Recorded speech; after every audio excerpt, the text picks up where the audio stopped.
게임이 없다면 인생도 없다. 노게임 노라이프.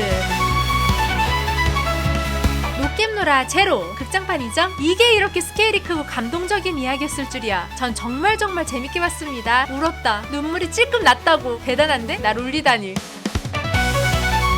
뭐 재미와 감동은 그렇다 치고 우리는 체스 포지션을 봐야죠. 포지션 설명을 위해 스포일러가 살짝 포함되어 있습니다. 그 점 주의해주세요. 노겜노라 제로에선 체스 두는 장면이 정말 많이 나옵니다. 하지만 아쉽게도 분석 가능한 건 몇 개 안 되죠. 테토와 이즈나의 체스. 오, 바로 이거야. 하지만 땡! 포지션을 안 보여주죠. 리쿠와 엘프 수장과의 대국. 이것도 포지션이 안 보여. 가장 많이 나오는 건 리쿠와 슈비의 체스인데 처음 만날 때부터 체스를 두죠. 싸울 때도 체스를 두고 쉴 때도 체스를 두죠. 심지어 목욕할 때도 둘의 애절한 사랑을 이야기할 때도 체스를 둡니다. 그런데 왜 제대로 된 포지션이 없냐고!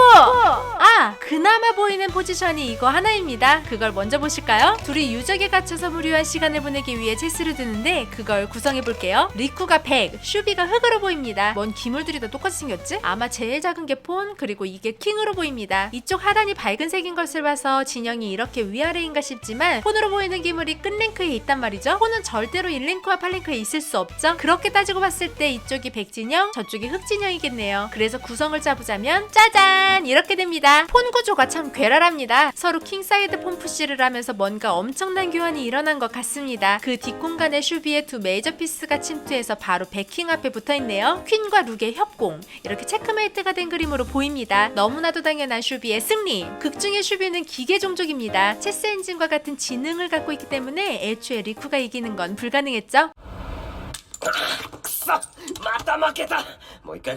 그건 그렇다 치고 그 수많은 체스 대국 중에 정말 핵심적인 대국이 하나 있죠. 이번 노겜노라 제로의 진짜 핵심 바로 이겁니다. 리쿠와 테토의 대국. 리쿠는 어릴 때부터 자신에게만 보이는 어떤 존재와 체스를 도왔습니다. 그 존재는 바로 게임의 신 테토입니다. 하지만 리쿠는 단 한 번도 테토를 이긴 적이 없었다고 하는데요. 애니 첫 씬에 나오는 어린 리쿠와 테토의 대국, 이번엔 그걸 구성해볼게요. 세계와 단순明快 리쿠의 첫 수 E3 바네쿠레이스 오프닝. 1878년 네덜란드 챔피언 바네쿠레이스에서 따온 이름입니다. E3는 말이죠, 이점이 별로 없습니다. 상위 호환인 E4가 있는데 굳이 E3를 둘 이유는 없다. 이렇게 이상한 오프닝을 쓰니까 이기기 힘들지 리쿠야. 引き分けか 라고 판단하기가 무섭게 다음 장면은 E4로 바뀌어 있습니다. 뭐 좋습니다. 정석으로 가야지. 극장판이잖아. 그러니까 제대로 가는 게 좋죠. 여기서 테토의 다음 수 E6. 오, 프렌치 디펜스. 흥미롭네요. 프렌치 디펜스는 이렇게 견고한 중앙 폰 구조를 만들어서 싸우는 오프닝입니다. 이쪽 폰 브레이크 싸움이 핵심이죠. 이걸 제대로 보여주면 재미있을 것 같은데 갑자기 하늘에서 폭격이 쏟아지면 누군가 깽판을 놓습니다.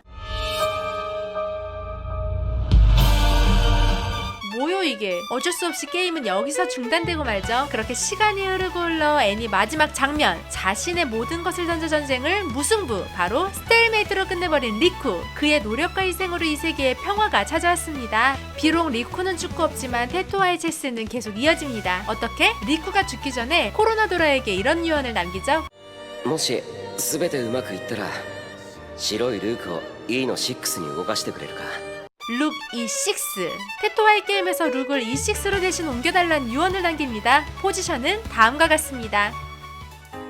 포지션이 상당히 판타스틱합니다. 아까 프렌치 디펜스에서 어떻게 이런 포지션이 이어졌는지 모르겠는데 일단 킹이 밖으로 나와 있고요. 이 엄청난 폰 구조를 뚫고 백룩은 여기, 흑룩은 저기에 있습니다. 도대체 어떻게 간 걸까요? 일단 그런 자잘한 시비는 생략할게요. 포지션 평가를 해보자면 기물 상황을 보면 흑을 잡고 있는 테토가 3점 앞서 나갔을 뿐만 아니라 메이트를 앞두고 있는 상황이죠. 지금 당장 1랭크에 룩이나 퀸이 들어가면 100이지겠죠?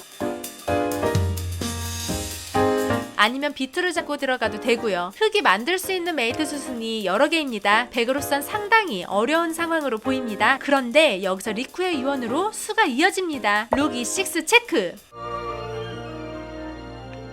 체크메이트 다네, 리쿠.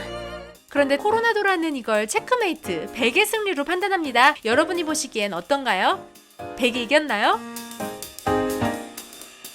아니죠. 그래서 다음 장면의 테토가 이렇게 말하죠. ゲームはまだ終わってないからだよ。チェックメイトじゃなくてチェックだよ。